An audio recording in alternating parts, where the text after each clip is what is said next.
Prices are going up because there is an additional quantity of money asking, searching for a not increased quantity of commodities. And the newspapers or the theorists call the higher prices inflation. But the inflation is not the higher prices. The inflation is the new money pumped into the market.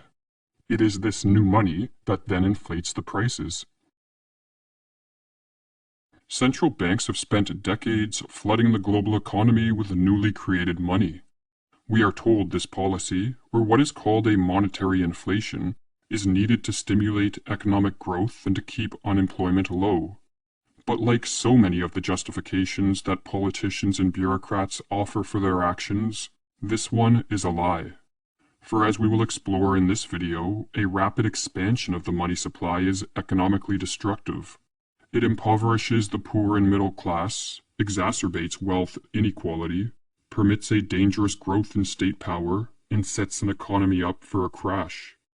The real reason those in government favor the policy of a monetary inflation is because it is an effective means to transfer wealth from the citizens to the state. Monetary inflation breeds not only poverty and chaos, but also government tyranny. Few policies are more calculated to destroy the existing basis of a free society than the debauching of its currency.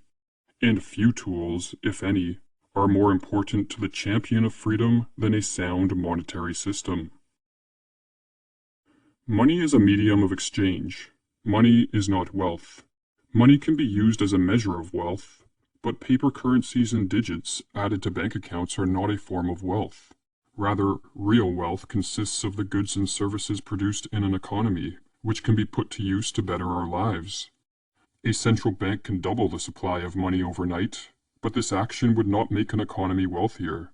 There would still be the same amount of food, houses, cars, planes, steel, lumber, oil, and all the other things that make up the real wealth of a modern economy. The wealth produced in an economic system and the total monetary value of that wealth are separate and distinct phenomena, explains the economist George Reisman.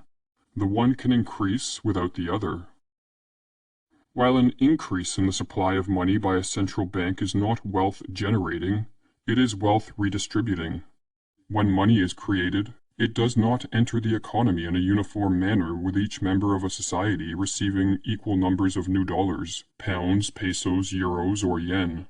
Rather, newly created money enters the economy through specific channels in the form of loans, bailouts, or asset purchases by the central bank. The beneficiary of the new money may be a government, a business, or a certain individual, but whoever it is, they experience an unearned gain. With the newly created money, they can purchase more goods or services, or make investments at a greater level than would otherwise have been possible. It should never be forgotten, writes Reisman, that inflation always represents an unearned gain to whoever is in a position to introduce the newly created money into the economic system through his spending, and a corresponding loss to the individuals who make up the rest of the economic system. When the recipients of new money spend it or invest it, one of the results is a relative impoverishment of the rest of society. For as the new money percolates through the economy, it puts upward pressure on prices, as more dollars compete for an unchanged supply of goods and services. The higher prices that result from an expansion of the money supply lowers everyone else's purchasing power. The recipients of the new money, in effect, transfer goods, services, and assets to themselves that could have been purchased by someone else had it not been for the actions of the central bank.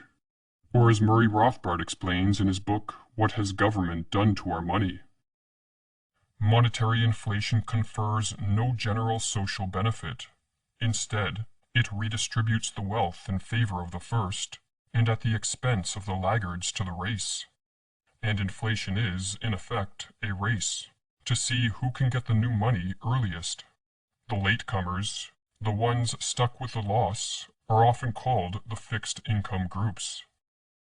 As much of this wealth redistribution favors the government, this central bank policy can be considered a form of covert taxation. Unlike the income tax, sales tax, or property tax, where the taxpayer is aware that his or her money is being taken, the covert tax of a monetary inflation is discreet. Creating new money to fund government spending allows politicians and bureaucrats to divert wealth and resources to whoever they choose. But as the money spreads through the economy, it puts upward pressure on prices and diminishes the purchasing power of all those who are not a direct beneficiary of this government spending. Like any form of taxation, therefore, a monetary inflation is a wealth transfer from the citizenry to the state. Or as Rothbard explains, the essence of inflation is the process by which a large and hidden tax is imposed on much of society for the benefit of the government.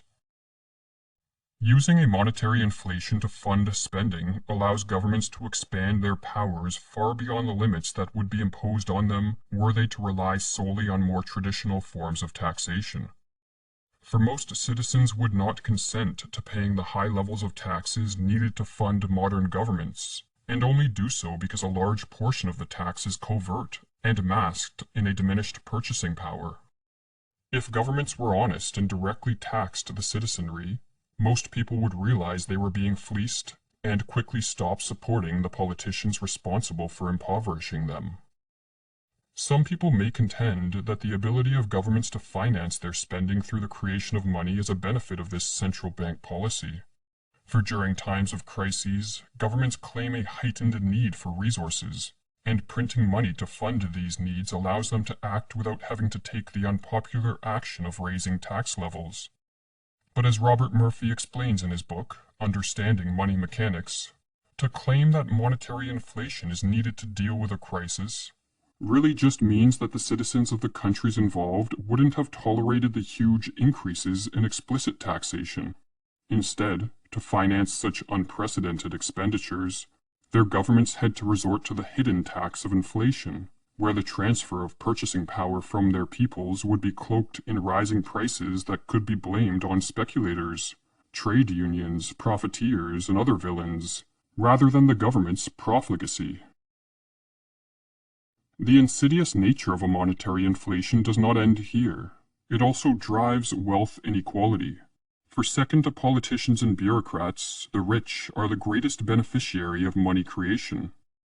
To understand why, we must recognize that one of the key mechanisms by which central banks expand the supply of money is by artificially suppressing interest rates.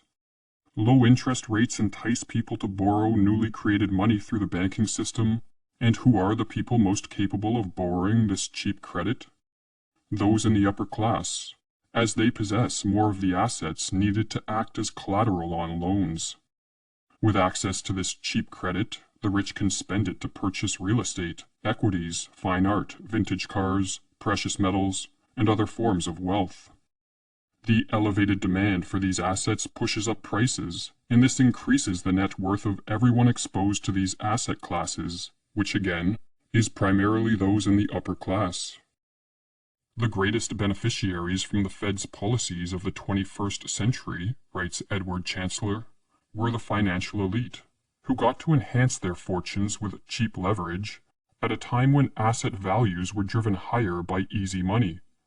As one commentator put it, the top 1% of income-earning households that are most exposed to the market economy are dramatically outperforming the remaining 99% that are exposed to the real economy. In addition to allowing politicians, bureaucrats, and the upper class to leech wealth from the rest of us, there is a further reason why a monetary inflation is economically destructive. The low interest rates that drive this policy act as false signals, enticing individuals to overconsume and businesses to overexpand to a degree not warranted by the long-term fundamentals of the economy. Easy money, explains the economist Henry Hazlitt, creates economic distortions, encourages increased borrowing. It tends to encourage highly speculative ventures that cannot continue except under the artificial conditions of low interest rates that have given birth to them. On the supply side, the artificial reduction of interest rates discourages normal thrift, saving, and investment. It reduces the accumulation of capital. A commonly used analogy is to compare the flooding of an economy with easy money to a drug addiction. When an addict is using a drug, he is in euphoria, but when the drug is taken away, his body and mind crash. For a booming economy, The drug is the easy money fueled by the low interest rates. But when interest rates rise, and the easy money stops flowing through the arteries of the economy, a crash ensues. But the analogy can be taken further. The crash for a drug addict is necessary to return an individual to a state of sobriety and health. And so too is the economic crash needed to return an economy to health. The crash clears all the economic deadwood, or malinvestment, out of the system and transfers capital away from inefficient uses, and away from unsustainable entrepreneurial endeavors, or as Rothbard explains. The depression phase is actually the recovery phase. Most people would be happy to keep the boom period, where the inflationary gains are visible and the losses hidden and obscure. The stages that people complain about are the crisis and depression, but the latter periods, it should be clear, do not cause the trouble. The trouble occurs during the boom, when malinvestments and distortions take place. The crisis-depression phase is the curative period. Central banks have been flooding the economic system with easy money for decades. This has been a boon for the growth of the state.